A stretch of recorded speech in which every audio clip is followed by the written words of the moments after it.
আজকে সারাদিনটা না খুব কষ্টে কেটেছে। কেন বলো তো? সকালবেলা ঘুম থেকে উঠে টোটোকে পড়াতে গিয়েছিলাম, সেখানে ডিম টোস্ট আর চা খেয়েছিলাম। তারপরে বাড়িতে এসে একটু রেস্ট করেছিলাম যদিও, তো তারপরে দুপুরবেলা খুব খিদে পেয়েছিল। মানে দুপুরের আগে আমার খিদে পেয়ে গেছিল। তখন মা বলল, "ঠিক আছে একটু মাছ ভাজা হয়েছে, ঘি দিয়ে খেয়ে নে।" তো সেটা খেয়ে সারাদিন ছিলাম। আর তারপরে তন্দ্রাদি আমাকে ফোন করে বলল, "সানা তুমি তাড়াতাড়ি এসো, আমার একটা কাজ আছে।" সেই মতো আমি বাড়িতেই ছিলাম। তাই তাড়াহুড়ো করে ০.৫ ঘন্টার মধ্যে আমি রেডি হয়ে চলে এসেছি। তন্দ্রাদি তো বলছিল, "তুমি এত তাড়াতাড়ি কিভাবে এলে?" যাই হোক সেখানে গিয়েই আমি দেখি না মানে এই কাকিমার চুল দেখে আমি জাস্ট ফিদা হয়ে গেছি। কত লম্বা আর কত বড় ছিল জানো?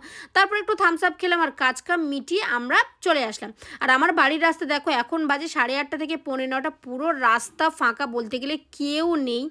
তারপরে বাড়িতে চলে আসলাম, ফ্রেশ হলাম। আর মা রান্না করেছিল চিকেন কষা। চিকেনটা যা ভালো রান্না করেছিল না, হয়তো আমার খিদের টানে একটু বেশিই ভাত খেয়ে ফেলেছিলাম। তারপরে মাছের তরকারি ছিল।